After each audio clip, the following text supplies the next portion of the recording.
One of the things I want to maybe encourage you to do is each one of these chapter titles has its own meaning within the meaning. And the next place we're going to is what we like to call That Will Never Work. That will never work. I have heard that will never work myself over and over and over again my entire life. And maybe it's stubbornness, maybe it's pride, maybe it's ego, maybe it's a lot of things. Maybe it's all of that rolled into one. I've made my entire career on doing what people told me I couldn't do. And again, I'm supposed to be more mature now than I was then, but I still find myself doing things that people say can't be done. And then I get self-realized because then I end up doing the thing that they told me that couldn't be done. And then I'm like, well, see, I was right, and then that gets me in trouble. So I'm trying to find that balance, so I'm going to kind of be honest with you about that. But that will never work stuck out in my mind. I mentioned in the previous lesson that I had a conversation recently with a guy by the name of Mark Randolph. Mark Randolph was the co-founder of Netflix. And for those of you who don't know, which I don't know who doesn't know what Netflix is, but in case you don't know what Netflix is, it became the pioneer of the streaming services now that Disney and, Amazon, I don't know, some of these other names that probably never heard of either, Discovery, Disney, well, I already said Disney, we can't count them twice, History Channel. They were the pioneers of the streaming business. And as I was talking to Mark Randolph, I was like, I'm just curious, man. That was the name of his book that just released not long ago. I did try to get Mark to send us a bunch of copies. If you guys give us your information, I will send you the copies he's sending me on your behalf. They just didn't get here in time. I'm sorry, but I did try. But one of the things I loved about his conversation was this guy is like super humble. He co-founded and helped build a billion-dollar business, a multi-billion-dollar business. And he did so while being told on a regular basis that will never work.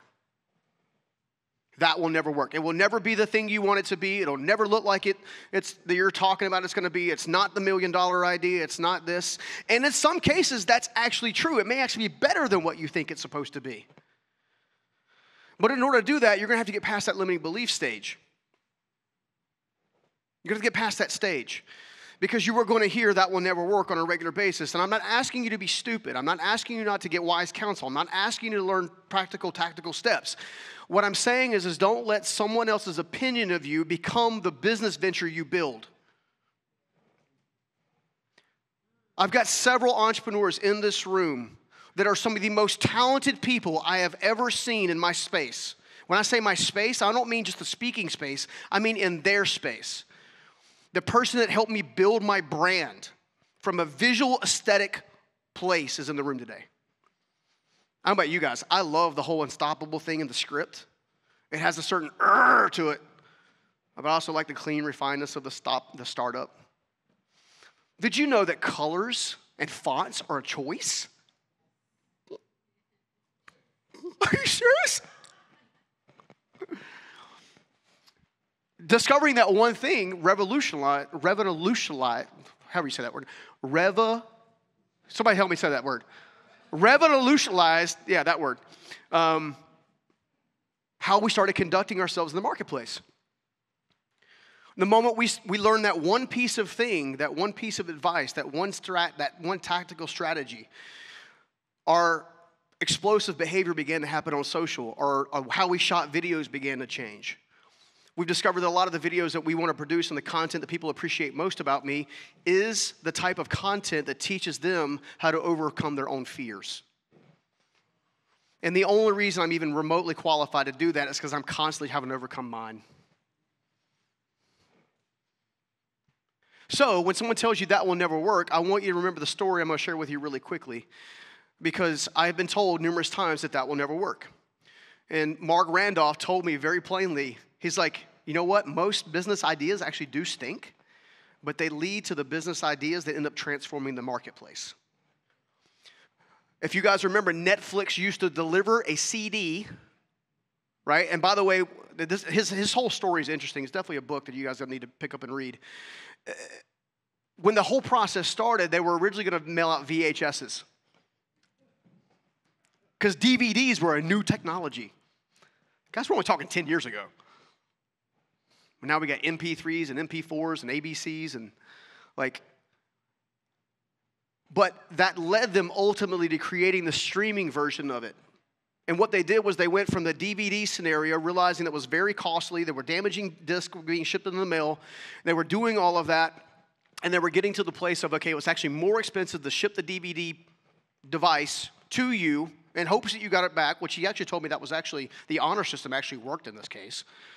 But when he got it back, the DVDs themselves would be damaged and they had to replace them. So they said, well, what if we just recorded all the DVDs, paid the licensing fees to the different movie companies, and we just streamed it? When this decision was made, it was still dial-up. You guys remember dial-up?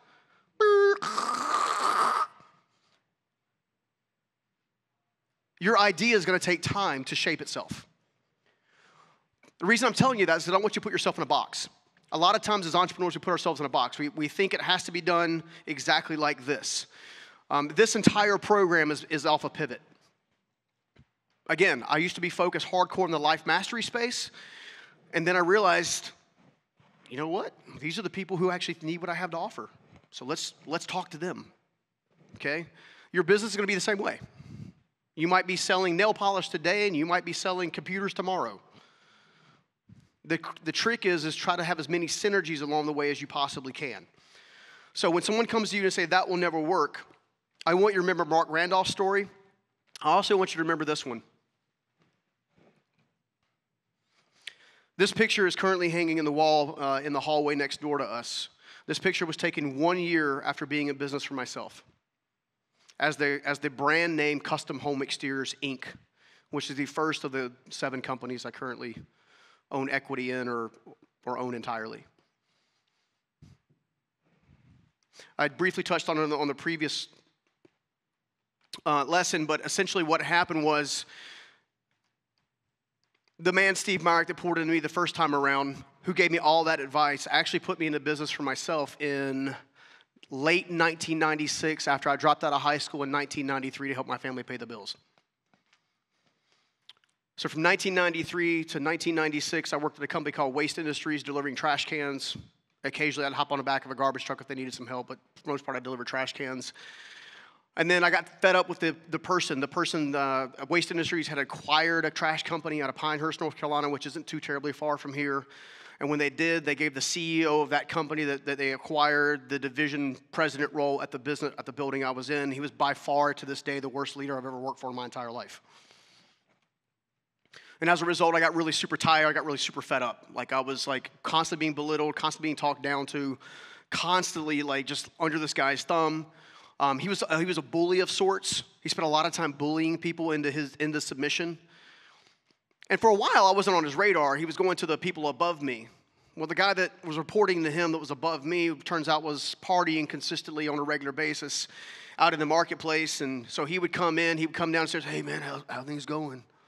I'm like, they're going all right. He would go literally up to his van up at the top of the thing off of Jones Sausage Road, which isn't too far from here, and he'd go sleep in his van, and I would do his job. Again, this time I'm 18, 19 years old. I'm fresh out of high school, legitimately fresh out of high school, missing my senior year. And as I'm going through all of this, one of the things that I'm quickly discovering was I don't like this guy very much. Because no matter how hard I worked, now how much effort I put forth, all I got was how little I was doing, even though I was doing the work of 2 people. Meanwhile, I was actually gaining the respect and the interest from people who were twice my age because I was able to strategically think about things in a proactive way that allowed them to make their jobs easier. So while this guy was sleeping in his thing up top, and the division president sitting over there just being an angry little guy, well, he's actually not an angry little guy. I'm a little guy. He's a big guy. But anyway, so he's over there doing his thing.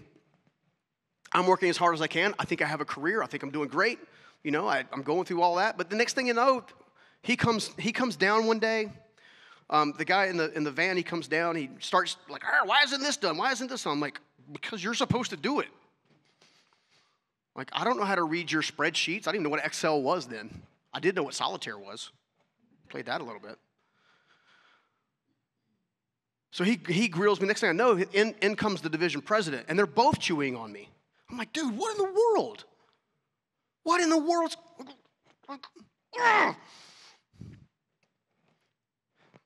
So I threw my notebook down on the counter. I just walked out. I was done. And they'd say that obviously you never quit a job until you have another one lined up. Well, I didn't pay attention. And I walked out the door, and I can remember the guys just yelling, "Don't let the door hit you in the butt!" Except he used a different word. I'm trying not to be the cursor to the best of my ability because I've been around construction sites my entire life. But I walk out the door. He's like, "Don't let the door hit you in the rear on the way out." And no kidding. 3 days later, I'm getting voicemails on, remember the old, like, the phone would be here. You have to walk up and push the button. Boop. Hello. Yes, you're behind on your bloop, bloop. Remember those kind of phones? Yeah. It was this division president. "Hey, I think we may have overreacted. We discovered that really you weren't the problem. It turns out it was your boss that was the problem. I'm sorry. Would you consider coming back?" And by that time, I was already back on a construction site. And the reason I'm telling you this is because every one of us has something inside of us that is preparing us for the next version of ourselves in life, in business, whatever. All of us. Okay? And if you get too wrapped up into the person that you are today, it's going to prevent you from ultimately becoming the person you're meant to be. I never thought for 1,000 years, under any circumstances, that I would ever be on a stage of any kind, because I was a construction guy. And then I had this interesting epiphany one afternoon. I had this guy mention to me, he goes, "It's actually not that surprising." I'm like, "What do you mean?"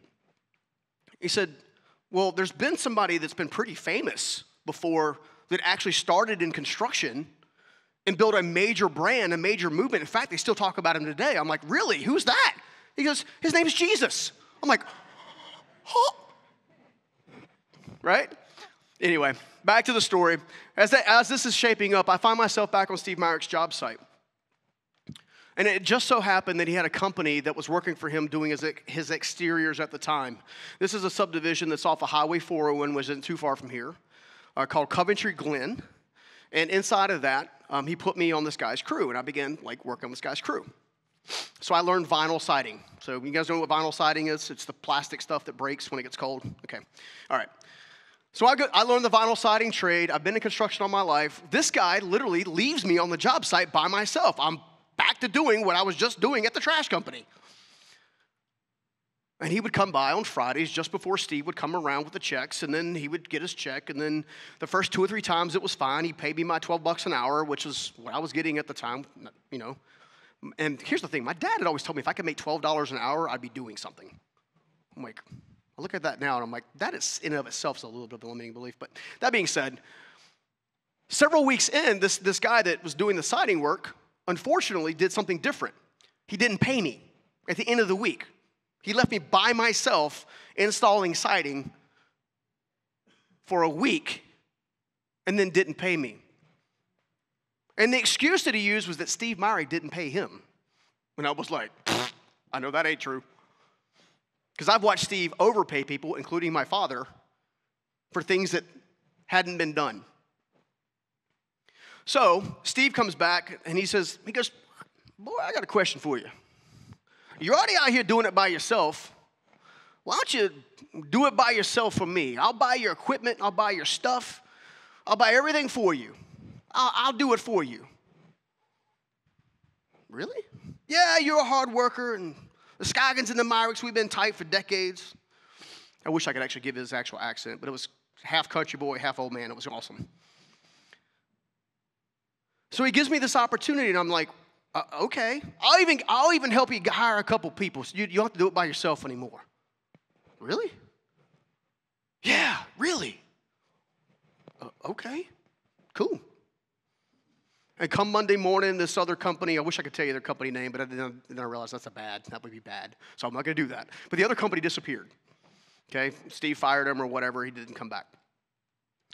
Well, Monday morning, I show up on the job site. Steve had found me a couple of laborers, and I began putting on siding, and I did a really good job. I mean, I was doing a house a week, right, which is big for me with a small crew and all that kind of stuff. And all of a sudden, I had a consistent salary of income coming in, and I got bonus compensation if I got the house done by a specific time with a certain level of quality. And at 19 years old, I went from making basically $12 an hour to what equates to nowadays to probably close to $100,000. At that time, it was closer to $65,000, $70,000 in between bonuses and salary. What happens when you give a 19-year-old kid that level of income that's never been taught how to handle money? What do you think I did? I bought the shiniest, prettiest Chevrolet Camaro that you had ever seen. 2 12-inch subwoofers in the back, 150-watt amp. Listen to California Love all the way down the street. California, yeah. Boom, boom, boom, boom, boom, boom, boom. Did you know that when you sign papers on a car, they expect you to make the payments? Did you know that? It was a complete surprise to me because my bank told me I had a deferred payment. Well, what's the deferred payment? Well, the deferred payment was only for 15 days. I tell you all that to say because you're going to come in your business career, you're going to come to this position where you have a choice to make. Do you feed your business or do you feed your ego? Did you hear what I said? If you're going to have a successful business, it's going to have a certain level of delayed gratification attached to it. I'm very fortunate and very blessed to have a few nice things in my life that I get to share with my family.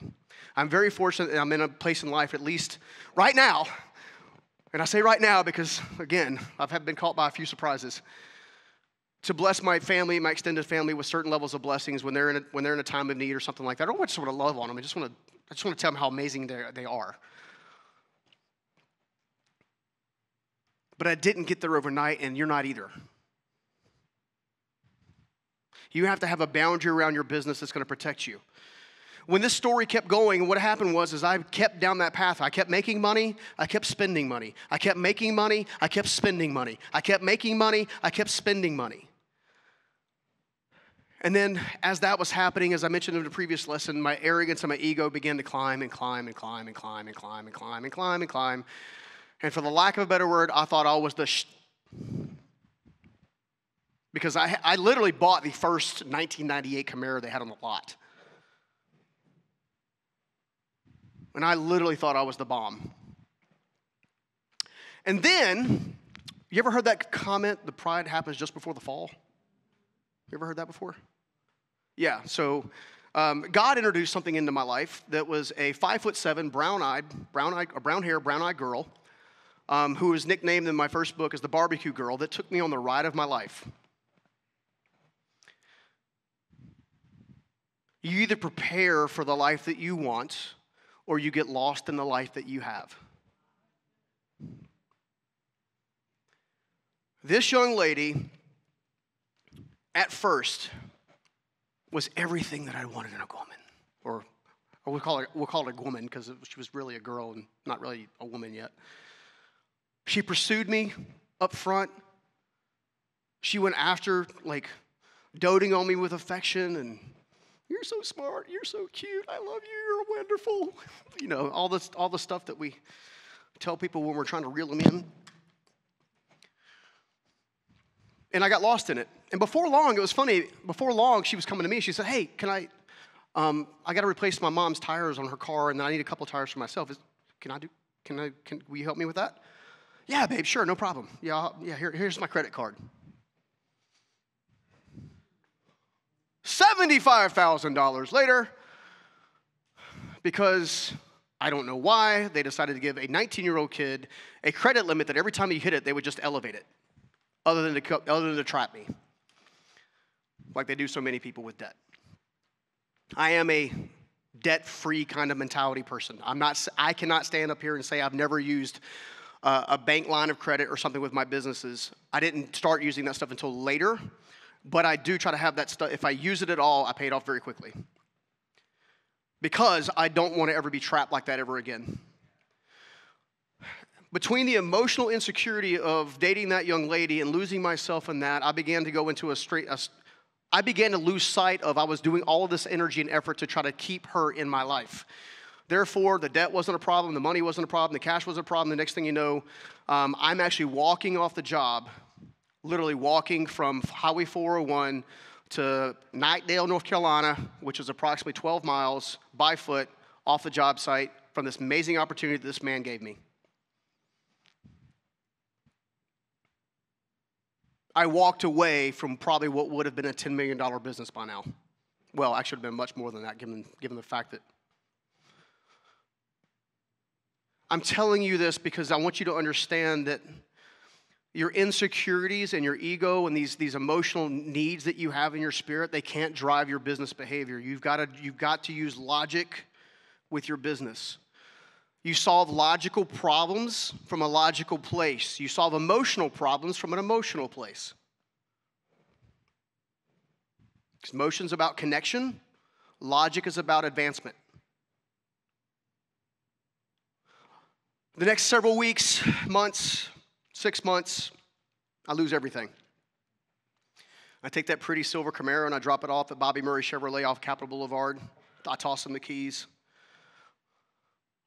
About 3 months later, they send me an invoice for $8,000. They sold the car.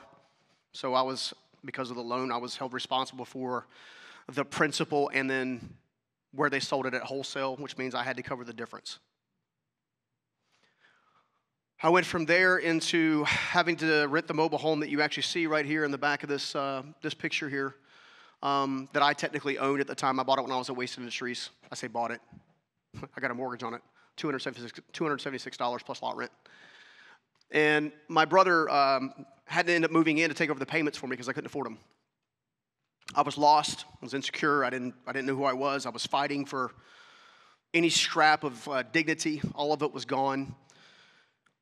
Because I was paying my brother a few bucks to live in the mobile home while I was there. He had one rule: do not date said girl at all. She's bad for you. My family's told me the same thing. And what do you think I did? Yeah, I kept seeing her. My brother found out, kicked me out. The next thing you know, I spend the next several months bouncing around couches, bouncing around cars, eventually sleeping outside as well as sleeping in a borrowed friend's car for a while. And then a couple of different things that Steve Myrick said along the way began to take shape in my life a long time ago. Specifically in that season, because as I was going through that, I didn't tell my family.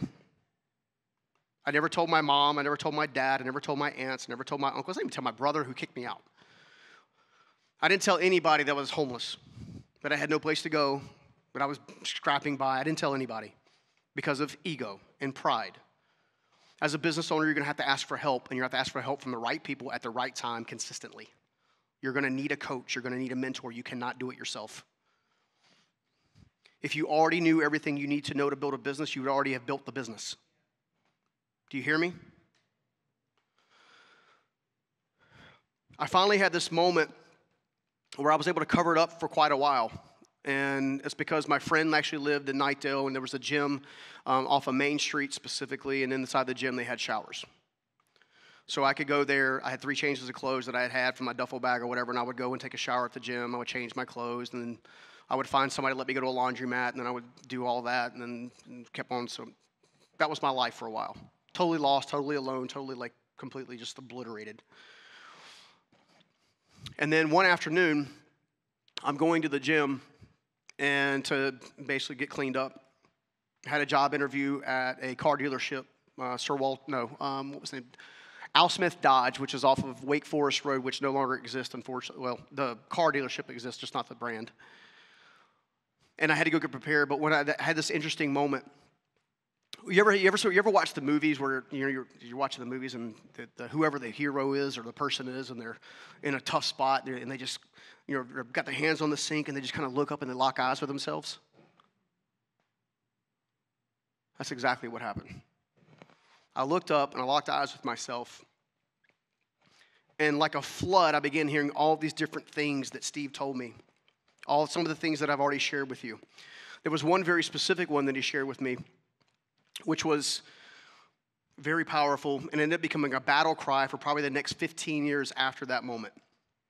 Stephen, you have to be willing to do today what others won't so you can have tomorrow what others don't.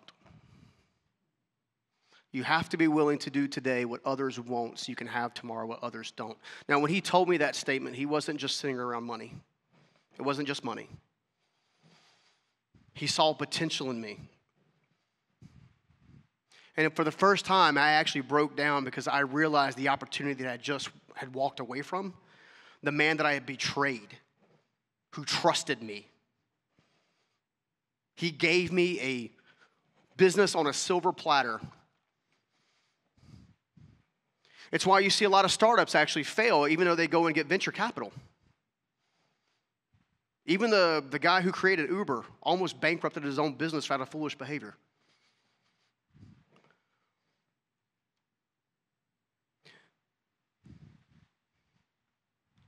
It hit me. I started weeping. And about that time, I realized that I had totally screwed up my life. A few nights later, I attempted to take my own life. Thank God, through a certain set of circumstances, that a high school girlfriend's mother, this is before the barbecue girl, answered a phone call and gave me 11 words that changed my life, that set the stage for all of this.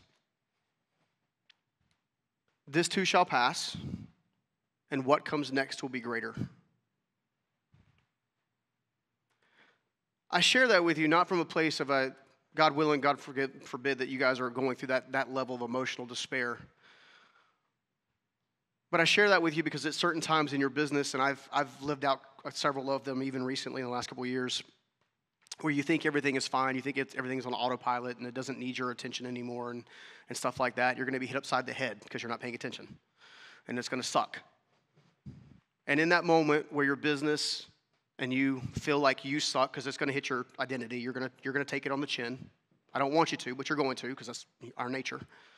When that actually happens, what's going to happen after that is you're going to get to that place where you have an opportunity to talk to yourself in a different way. And when you talk to yourself in a different way, I want you to say, this too shall pass, and what comes next will be greater. And the reason I want you to do that is because you are going to have to fight to build a business. Building a business is not easy. It's not for the faint of heart. It is worth it. It is worth it. I say all that to say that at that moment, that's where I found my faith. I found my faith on that bridge at Capitol Boulevard and 440. When that call basically saved my life, a few hours later, I was back with my dad in his couch surfing in his mobile home, which is only a few mobile homes down from this mobile home where my dad actually lives in this mobile home now, which is kind of interesting. This thing still exists. Not the truck, the house or the mobile home. He picks me up. I'd had a spiritual awakening of some kind. I can't even describe to you what happened to me in that moment. I earned $50 by cleaning a litter box. We don't have time for that story today. It's for a different day. But when I found my faith, something special happened. I began to see myself with a different set of eyes. I began to see myself from the person I could be rather than the person that I was. And that became one of the most powerful things that I've used my entire life to not give up when I desperately want to. In order to become unstoppable in your startup, unstoppable in your life, your relationships, you're going to have to keep going when you want to give up. Now, I'm not telling you to not pivot and not look at something different or from a different avenue when that happens, but I am telling you have to pay attention to how you feel in those times, and you have to remind yourself of the person you were called to be, not the person that you want to be. They're very different pieces. Very different pieces. My father worked really, really hard to get me back on Steve Meyer's crew as a framer.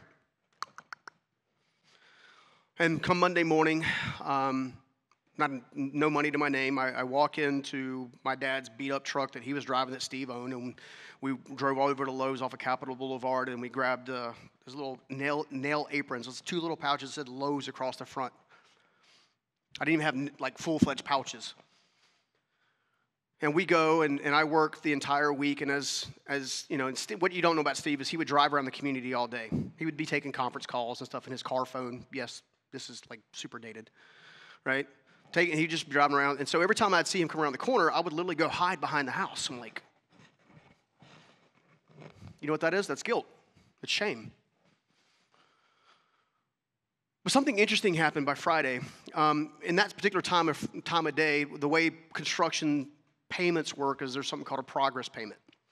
A progress payment, which we'll talk about later, is a form of getting paid from a vendor or paying a vendor based on a level of completion. Okay. The house that we were framing with my father was directly next door to the house that was being sided with vinyl siding in a community called North College Park, which is across the street from Coventry Glen. And as they were siding that, my dad sent me over to the house to reframe a garage door. Now, if you're not familiar with some of these terms, I basically grabbed the wood and I had to straighten it and put some nails in it. But while I was doing that, I was hearing these guys talk negatively about Steve.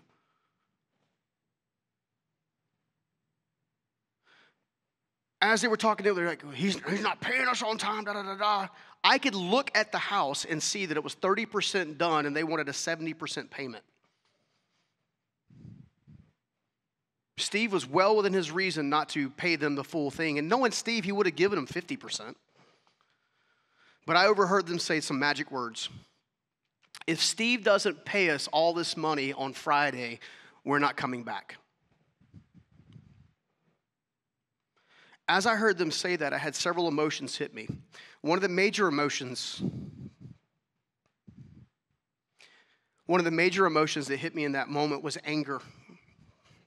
I was so mad that they were going to try to take advantage of Steve. So mad. And there was a piece of me that was like, maybe there's an opportunity. Steve comes back around the corner to basically hand us our paychecks.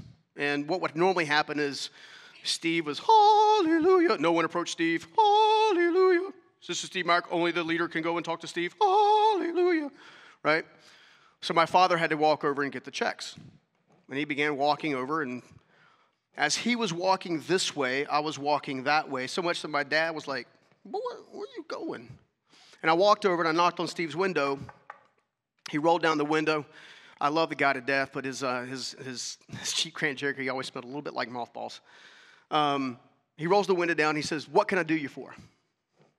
Which is Southern for, how can I help you? And I said, well, Steve, I overheard these guys over here. He said, well, boy, how's your head now? Because, you're just getting back out here. What I didn't know is Steve had kept tabs on me the entire time I was going through all my stuff. I had no idea.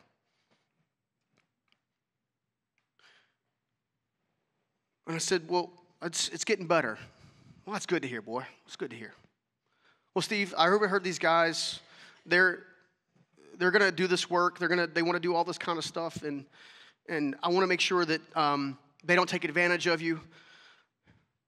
Because I didn't tell him this, but I was overwhelmed with emotion before talking to him because I realized I had done the same thing. I was so mad at the other people because I had done the thing that they were mad that they were doing.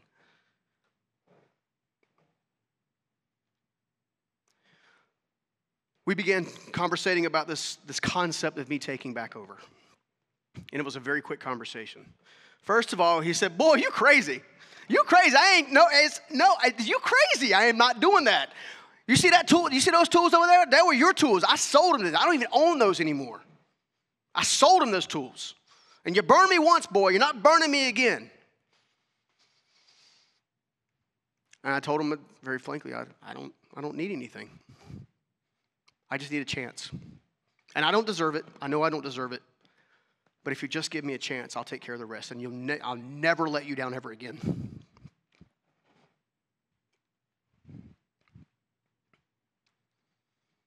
You sat back in his chair. Boy, you serious? Like a heart attack. Well, I tell you what.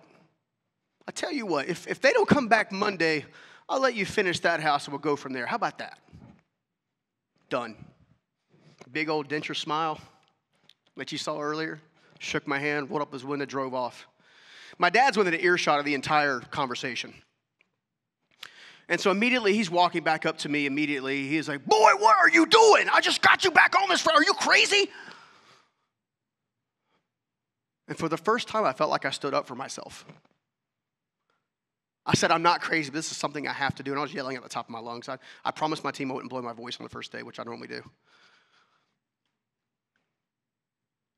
We went back and forth for a couple of moments. And for the first time in my entire life, my father showed up. He stopped talking.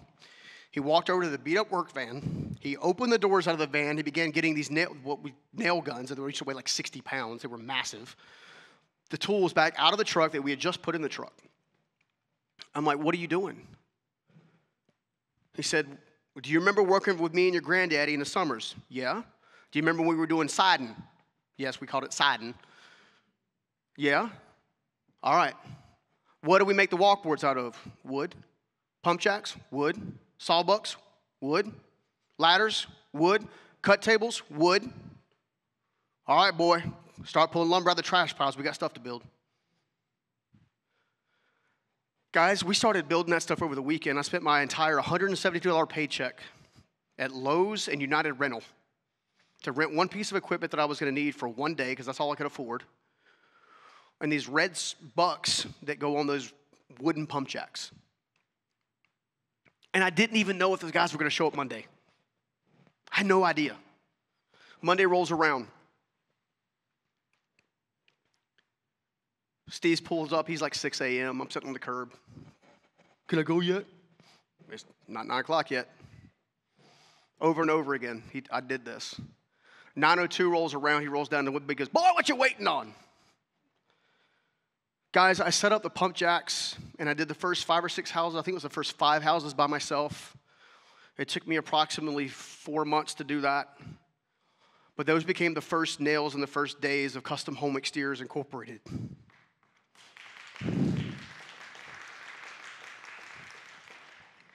And I don't tell you that story because it's anything special that I've done. I tell you that story because I want you to understand what it may take for you to ultimately build the dream that ultimately serves the community.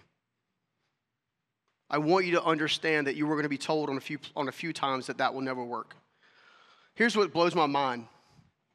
Steve Myrick passed away in 2003 and never saw any of this. When he passed away in 2003, CHE had just broken the $1 million ceiling, affectionately known as CHE.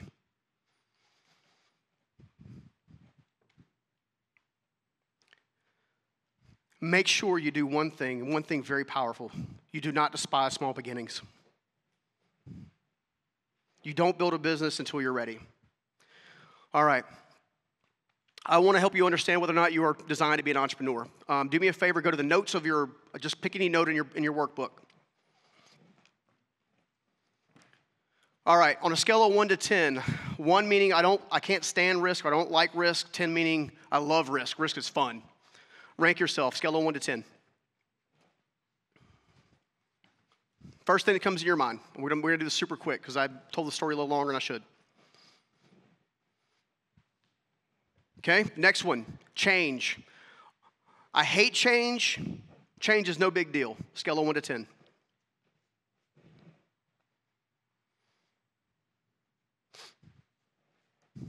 The next thing I call the decision lens, how you make decisions, which is, are you a process person, meaning I like task, I like the ordinary, I like the widget every day, or do I like major advancements? Do I want something like, am I always dreaming? Am I kind of a dreamer?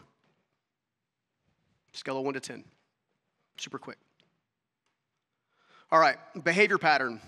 Are you stubborn, like yours truly? Or are you more of a collaborator? Stubborn being 1, collaborator being 10. Next category is modality of operation. I'm a task person. I'm an idea person. Task meaning 1, idea meaning 10. Financial security or financial.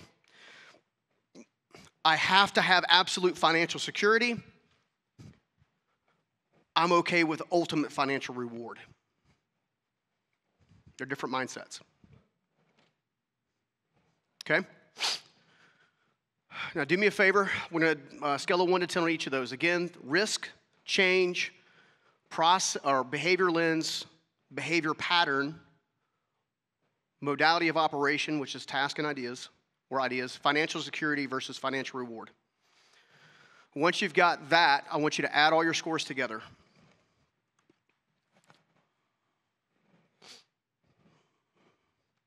I want you to divide by 6. And yes, you can use a calculator. I have to.